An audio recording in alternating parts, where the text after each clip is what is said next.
കഥയല്ലിതു ജീവിതം. നമസ്കാരം. കഥയല്ലത് ജീവിതത്തിലേക്ക് എല്ലാവർക്കും സ്വാഗതം.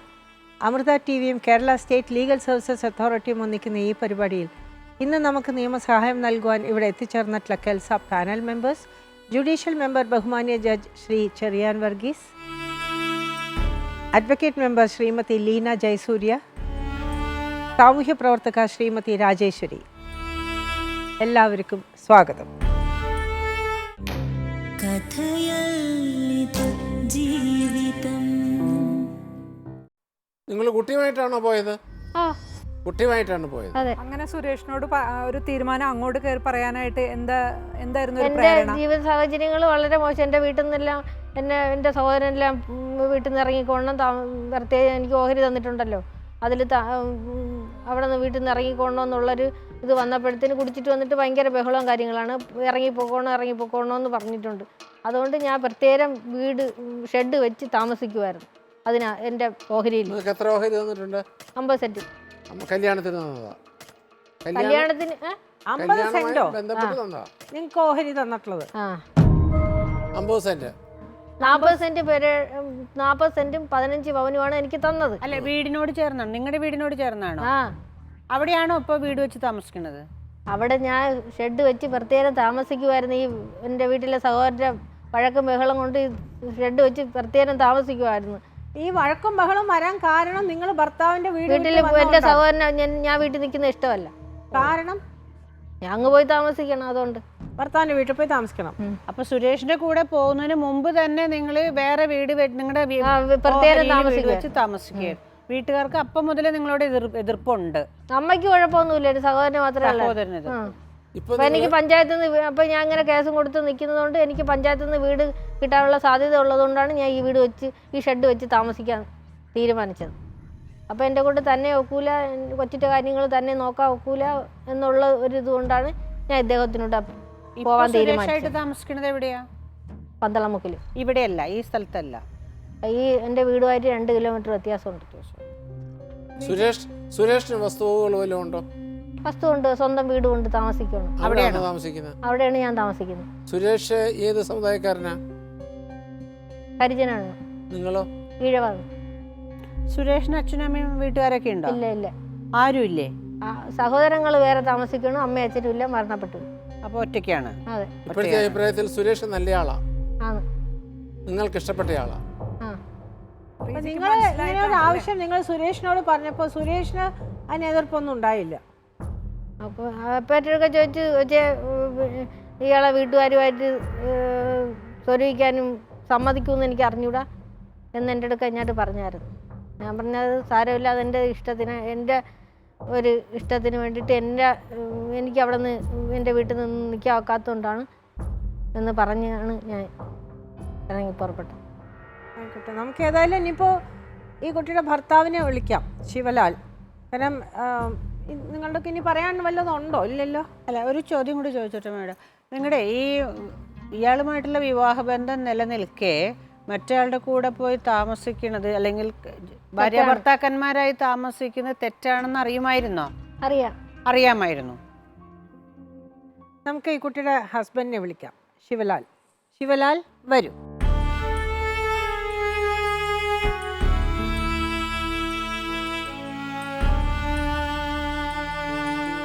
ശിവലാൽ ഇപ്പൊ താമസിക്കുന്നത് എവിടെയാ?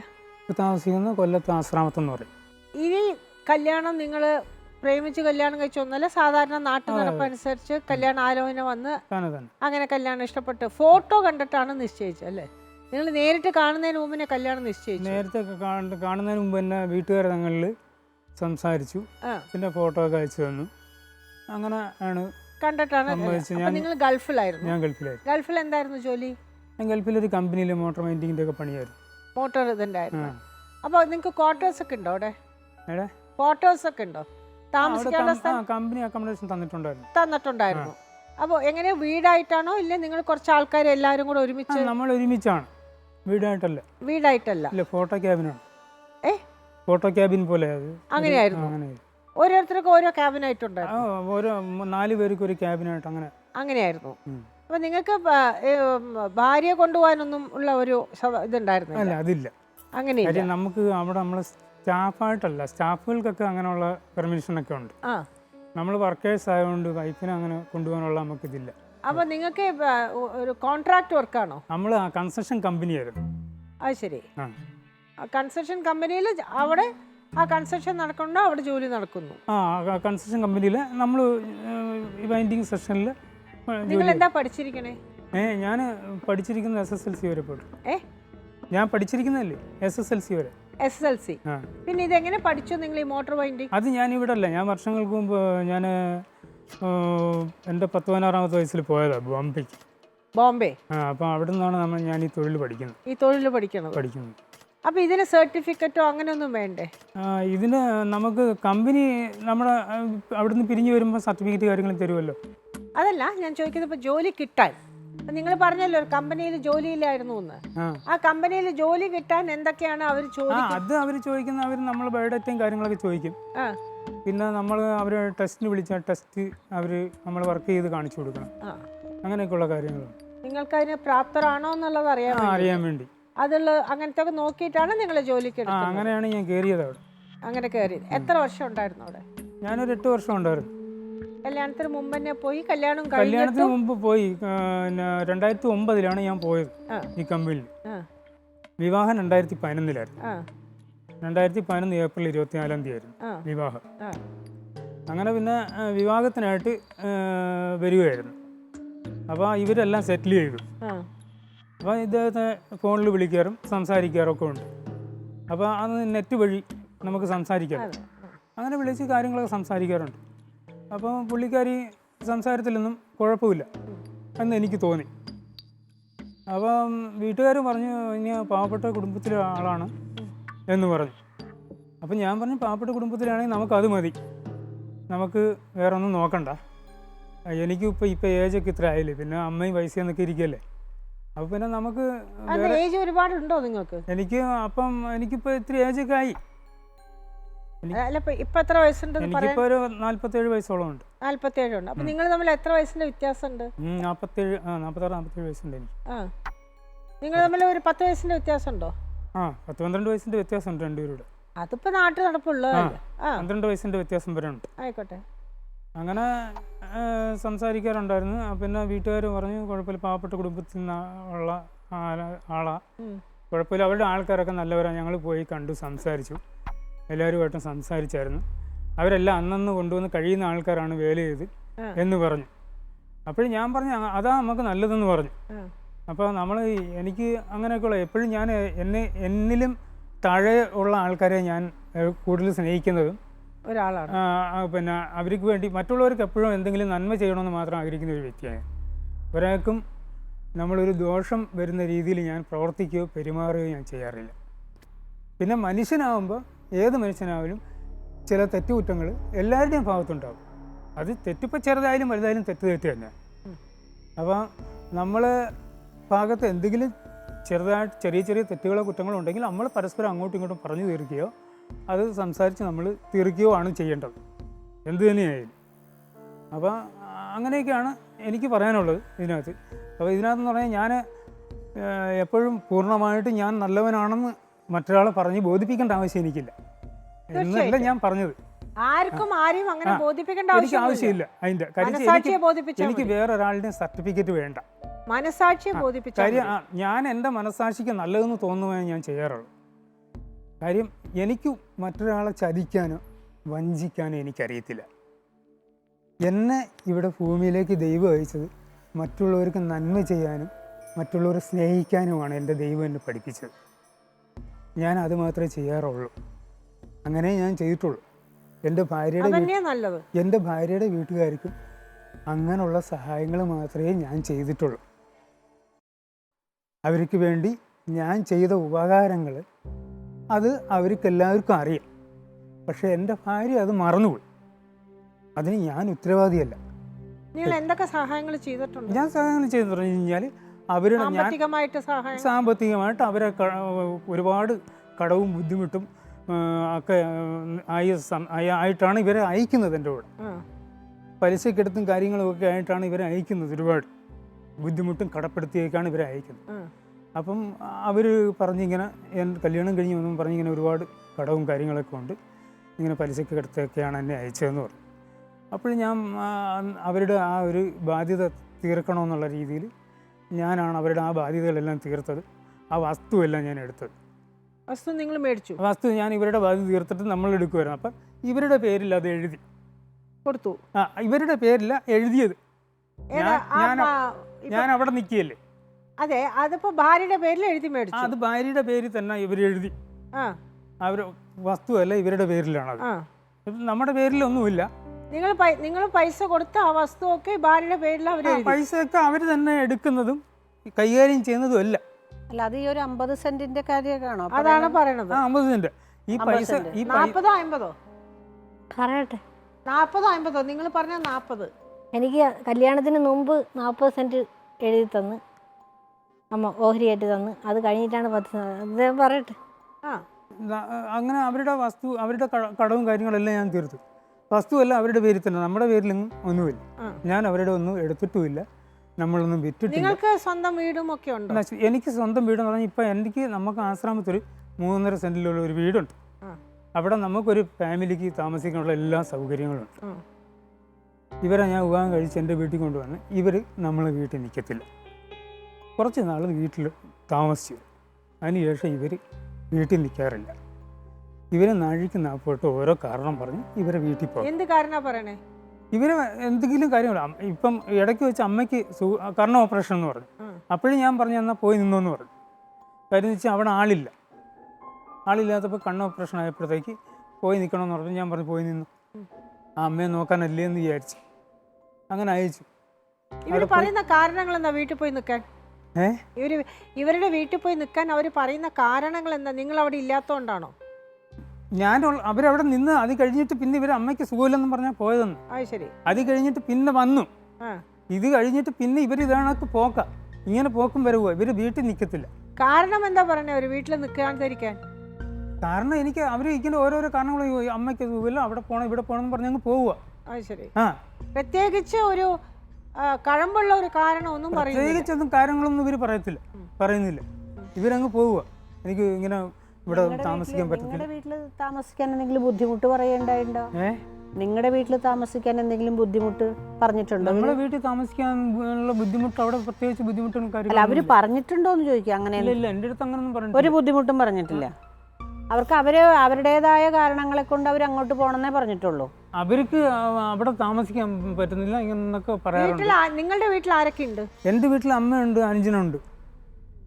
അവരെ കൊണ്ട് ആ രണ്ടുപേരെ കൊണ്ട് വല്ല ഉപദ്രവം ഉണ്ടോന്നായിട്ട്? അവരെ കൊണ്ടൊന്നും യാതൊരു ഉപദ്രവവും ഇല്ല. അവര് ഇല്ലാന്നല്ല, ഉണ്ടോന്നാ അവര് പറഞ്ഞിട്ടുണ്ടോന്നാ ചോദിക്കുന്നത്. പരാതി പറഞ്ഞിട്ടുണ്ടോന്നാ ചോദിക്കുന്നത്. നിങ്ങളോട് എപ്പോഴെങ്കിലും നിങ്ങളുടെ അമ്മ ഇത് ചെയ്തു, നിങ്ങളുടെ അമ്മ എന്നെ ഉപദ്രവിച്ചു, നിങ്ങളുടെ അമ്മ എനിക്ക് ചോറ് തന്നില്ല എന്നോ അങ്ങനെ വല്ലതോ, അല്ലെങ്കിൽ നിങ്ങളുടെ അനിയനെ കുറിച്ചോ അങ്ങനെയൊന്നും പറഞ്ഞിട്ടില്ല. അങ്ങനെയൊന്നും ഇതുവരെ നിങ്ങളോട് പറഞ്ഞിട്ടില്ല. ഒന്നും പറഞ്ഞിട്ടില്ല. നിങ്ങള് പറയുന്നത് നിങ്ങളുടെ ഭാര്യയ്ക്ക് ഭർത്താവിന്റെ വീട്ടിൽ നിൽക്കുന്നതിൽ താല്പര്യമില്ല എന്നാണോ പറഞ്ഞത്? അവർക്ക് നമ്മളിവിടെ അവിടെ താമസിക്കാനോ അവർക്ക് നമ്മളോട് കഴിയാനോ എന്താ? നിങ്ങളുടെ വീട്ടിൽ താമസിക്കാൻ താല്പര്യമില്ല. അവര് നമ്മളിവിടെ താമസിക്കാൻ അവർക്ക് താല്പര്യമില്ല. അതെന്താണ് കാരണം? അത് അവർക്ക് അറിയില്ല. നിങ്ങളുടെ അഭിപ്രായത്തിൽ അവർക്ക് എന്താ താല്പര്യക്കുറവ്? നിങ്ങളുടെ ഒരു ചിന്തയിൽ? എൻ്റെ ചിന്തയിൽ എന്ന് പറയുമ്പോഴത്തേക്ക് ഞാനിപ്പം ഗൾഫിൽ നിന്ന് വരുന്ന സമയത്തേക്ക് വീട്ടുകാരെല്ലാവരും ഇവരെക്കുറിച്ച് വളരെ മോശമായിട്ടുള്ള അഭിപ്രായങ്ങളൊക്കെ പറഞ്ഞു. ഏത് വീട്ടുകാർ? നിങ്ങളുടെ മാതാവ് വീട്ടിൽ അമ്മയും ഇവരെ ജോലിക്ക് കുറച്ച് നാൾ ഇവരെ വിട്ടിരുന്നു. എനിക്ക് താല്പര്യമില്ലായിരുന്നു. കുറച്ച് നാൾ ഇവരെ ജോലിക്കായിട്ട് ഇങ്ങനെ ഒരു ജോലിക്ക് പോകാൻ വെറുതെ ഇരിക്കുന്നതുകൊണ്ട് ഒരു ടൈം പാസിന് വേണ്ടി എന്തെങ്കിലും ഒരു ജോലിക്ക് വേണ്ടി ഇവരെ അയച്ചിരുന്നു. അപ്പം എനിക്ക് പോകണ്ടെന്ന് ഞാൻ പറഞ്ഞതാണ്. അത് ആരുടെ ആവശ്യപ്രകാരമാണ് ജോലിക്ക് പോയത്? ഞാൻ പോകണ്ടെന്ന് പറഞ്ഞു. പിന്നെ അന്നേരം ഇവർ കൂടുതൽ നിർബന്ധിച്ച് നിർബന്ധിച്ച് ഞാൻ പറഞ്ഞാൽ ഒരു നേരം പോക്കിന് വേണ്ടി എന്നാൽ കുറച്ച് പൊക്കോട്ടെന്ന് വിചാരിച്ചു. അങ്ങനെ കുട്ടികളൊന്നും ഇല്ലല്ലോ. അവിടെ കൊല്ലത്തങ്ങണ്ട് അവിടെ കണ്ട് അവിടെ സെയിൽസ് ആയിട്ട് അങ്ങനെയാണ്ട് പോവുകയൊക്കെ ചേരുന്നു. അങ്ങനെ ഇവർ പോവുകയും വരികയും ഇവരുടെ ഭാഗത്തൊക്കെ കുറേ നെഗറ്റീവായിട്ടുള്ള രീതികൾ നമ്മുടെ നാട്ടിലും നമ്മുടെ ആൾക്കാരുടെ ഇടയിലുമൊക്കെ പലരും അത് കാണാനിടയായി. പല ആൾക്കാരും വീട്ടിൽ വരികയും ഇവർ പല ആൾക്കാരുടെ അടുത്ത് സഹകരിക്കുന്നു. ചിലപ്പോൾ കോമൺ ആയിട്ടായിരിക്കും ഇടപെടുന്നത്. പക്ഷേ പുറമേ നിന്ന് കാണുന്നവർക്ക് അങ്ങനെ തോന്നത്തില്ല. മനസ്സിലായി? ഇപ്പം ഒരു പെണ്ണ് ആണിനോട് സംസാരിച്ചാൽ തന്നെ ഇപ്പം തെറ്റായി പെട്ടെന്ന് ചിന്താഗതി പണ്ടേ അങ്ങനെ കാണുന്ന സമൂഹമാണ്. പണ്ടേ അപ്പം സംഭവം അങ്ങനെ എനിക്കാണ് ഭാര്യ ആ ഒരു രീതിയിൽ ഞാൻ കണ്ടിട്ടില്ല. ഒരിക്കലും ഞാൻ എൻ്റെ ഭാര്യ ആദ്യകാലങ്ങളിൽ ഞാൻ അങ്ങനെ കണ്ടിട്ടില്ല. ഞാൻ അങ്ങനെ ഒരിക്കലും ഭാര്യയെ അവിശ്വസിച്ചിട്ടുമില്ല. പക്ഷേ ഇങ്ങനെ പലരും എന്നോട് ഇങ്ങനെ പല പരാതികളും പറഞ്ഞു. അത് ഏത് വർഷത്തിലാണ് വന്നപ്പോൾ? അത് ഞാൻ ആദ്യമായിട്ട് വരുമ്പോൾ ആദ്യം വരുമ്പം ഫസ്റ്റ് വരുമ്പം വിവാഹം കഴിച്ച് ഇവരെ നിർത്തിയിട്ട് പോയി പിന്നെ വരുന്ന സമയത്ത് അതിനിടയിലാണല്ലോ ഇവർ ജോലിക്ക് പോയത് അല്ലേ? അപ്പോഴേ അത് കഴിഞ്ഞിട്ട് ജോലിക്ക് നിർത്തിയിട്ടാണ് പിന്നെ അമ്മയെ നോക്കണമെന്ന് പറഞ്ഞ് ജോലി നിർത്താൻ പറഞ്ഞ് അമ്മയെ നോക്കണമെന്ന് പറഞ്ഞു. നിങ്ങൾ പറഞ്ഞിട്ടാണ് ജോലി നിർത്തിയത്? ഞാൻ പറഞ്ഞായിരുന്നു അമ്മയെ ഇങ്ങനെ നോക്കണമെന്ന് പറഞ്ഞപ്പോൾ ജോലിയൊക്കെ നിർത്തിയൊക്കെ ഞാനാ പറഞ്ഞത്. അപ്പൊ ഈ പരാതി ഉള്ളതിന്റെ അടിസ്ഥാനത്തിലാണ് പറഞ്ഞു ജോലി നിർത്താൻ? അതുകൊണ്ട് പറഞ്ഞല്ല, പിന്നെ ജോലി നിർത്താൻ ഞാൻ പറഞ്ഞു. ജോലി നിങ്ങൾക്ക് പലരിൽ നിന്നും പരാതി അവരുടെ നീക്കങ്ങളെ അത് അയാൾ വന്ന സമയത്താണ്, അതായത് ഓഗസ്റ്റ് അത് സെപ്റ്റംബർ മറ്റുള്ളവരങ്ങനെ പരാതി പറഞ്ഞതിന്റെ പേരിൽ ഞാൻ ജോലി നിർത്താനല്ല പറഞ്ഞത്. ഒരിക്കലും അങ്ങനെ പറഞ്ഞില്ലേ. അമ്മയ്ക്ക് ജോലി അമ്മയ്ക്ക് സുഖമില്ല ഇങ്ങനെ നോക്കണമെന്ന് പറഞ്ഞു. പിന്നെ അങ്ങനെ ജോലിക്ക് പോയിക്കൊള്ളാൻ പറഞ്ഞു. അമ്മയെ നോക്കാൻ പറഞ്ഞു. അങ്ങനെ ജോലിക്ക് പിന്നെ പോക്ക് നിർത്തി. അങ്ങനെയായിരുന്നു. അങ്ങനെ ഇവരെ കുറിച്ച് മോശമായിട്ടുള്ള ഒരുപാട് അഭിപ്രായങ്ങൾ എനിക്ക് കേൾക്കേണ്ടി വന്നിട്ടുണ്ട്. അപ്പോഴേ ഞാനൊരിക്കലും നമ്മളെ ഭാര്യയെ അങ്ങനെ സംശയിച്ചിട്ടില്ല. എനിക്ക് കാര്യം നമ്മളങ്ങനെ ഭാര്യ സംശയിച്ച് ശരിയല്ല. കാര്യം ഞാൻ ആൾക്കാർ പറയാം സംശയരോഗിയാണ് അല്ലേ മാനസിക രോഗിയാണെന്നൊക്കെ സമൂഹം ആ ഒരു രീതിയിൽ. അപ്പോഴേ ഇവരെ ഞാൻ ആ രീതിയിൽ കണ്ടിട്ടില്ല. അപ്പോൾ എൻ്റെ ഭാര്യ എന്ത് പറഞ്ഞാലും ഞാൻ വിശ്വസിച്ചിട്ടേ ഉള്ളൂ. എൻ്റെ ബന്ധുക്കൾ പോലും ചിലപ്പോൾ പറഞ്ഞു കഴിഞ്ഞാൽ ഞാൻ അവരോട് ചിലപ്പോൾ ദേഷ്യപ്പെടാറുണ്ട്. എൻ്റെ ഭാര്യയെ ഞാൻ അനുകൂലിച്ച് ഞാൻ സംസാരിച്ചിട്ടേ ഉള്ളൂ. അങ്ങനെയായിരുന്നു ആദ്യകാലങ്ങൾ, അങ്ങനെ തന്നെയായിരുന്നു. പിന്നെ ഇവരുടെ ജീവിതത്തിൽ ഇവർക്ക് സ്വാർത്ഥത കൂടി. എന്ന് പറഞ്ഞു കഴിഞ്ഞാൽ ഇവർക്ക് ഈ പൈസകൾ അയച്ചു കൊടുക്കുമ്പോൾ ഇവർ സർവ്വസ്വാതന്ത്ര്യമായിട്ടെടുത്ത് കൈകാര്യം ചെയ്യും. ഇവർക്ക് തോന്നിയതുപോലെ ഇവർ പൈസ ചിലവാക്കുകയും ചെയ്ത് നടക്കുവാണത്. എൻ്റെ വീട്ടിൽ വരുന്നത് ഓട്ടോറിക്ഷ പിടിച്ചും കാറ് പിടിച്ചുമോ എൻ്റെ വീട്ടിൽ വരണം. ഞാൻ ഗൾഫിൽ കിടന്ന് കഷ്ടപ്പെട്ട് അയക്കുന്ന പൈസകളാണ്. ഈ പൈസയ്ക്കൊന്നും ഇവർക്ക് യാതൊരു വിലയുമില്ല. അത് ഞാൻ ചോദിച്ചത് തെറ്റാണ്. ഞാൻ അതിനെക്കുറിച്ച് അവരോട് ചോദിച്ചു. ഞാൻ അവസാനമായി ഗൾഫിൽ നിന്ന് വന്നപ്പോൾ ഞാൻ ചോദിച്ചു. അങ്ങനെ ഞങ്ങൾ തമ്മിലൊരു സംസാരം ഉണ്ടായി.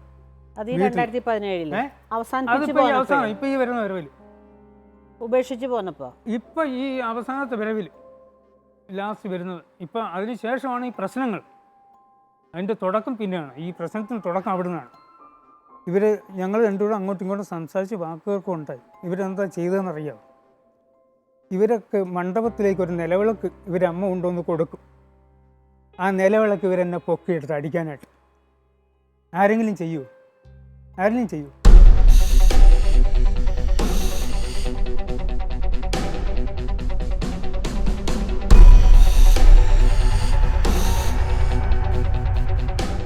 അവിടെ പൊതുസമൂഹത്തിൽ പൊതുവെ എല്ലാവരുടെയും മുമ്പിൽ ഇവർ പറഞ്ഞു അവർക്ക് നമ്മളോട് ജീവിക്കാൻ താല്പര്യമില്ലെന്ന് പറഞ്ഞു.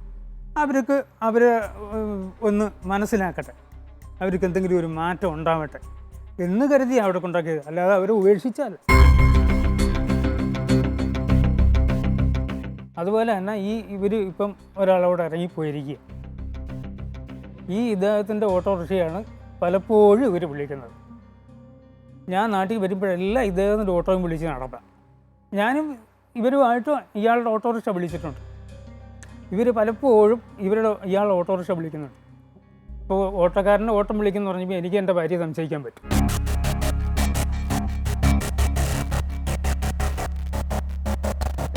അവരെ നമ്മൾ നോക്കിയില്ല, അല്ലെങ്കിൽ നമ്മൾ കുറേ കള്ള കുടിച്ച് അല്ലെങ്കിൽ കഞ്ചാവും കുടിച്ചിട്ട് ദിവസവും ഇവരെ വന്നെടുത്തിട്ട് തല്ലുന്ന ഒരാളാണെങ്കിൽ ശരിയാണ്. അങ്ങനെ ഒരാളാണെന്നാണ് ഇപ്പോൾ അവർ പറയണത്. ഞാൻ അങ്ങനെ മദ്യം ഉപയോഗിക്കാറില്ല. ലഹരി എന്ന് പറയുന്ന ഒരു സാധനം ഞാൻ ഉപയോഗിക്കാറില്ല. മദ്യപിക്കാറില്ല? ഒരു സാധനം ഞാൻ ഉപയോഗിക്കാറില്ല. ലഹരി എന്ന് പറഞ്ഞാൽ ഞാൻ തൊടാറില്ല.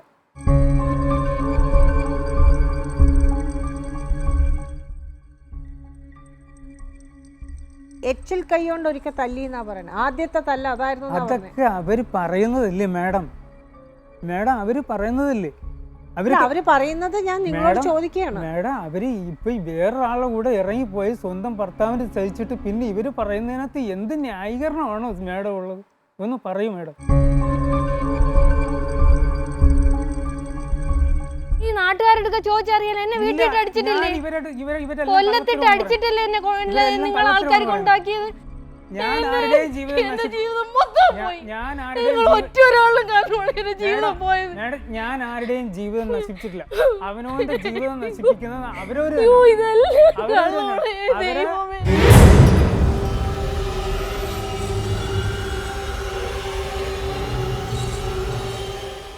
നിങ്ങളുടെ അഭിപ്രായങ്ങളും നിർദ്ദേശങ്ങളും ഞങ്ങളെ എഴുതിയും അറിയിക്കാം.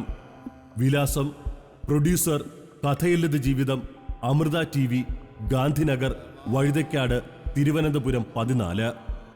ഇമെയിൽ: ജീവിതം@amrithatv.com.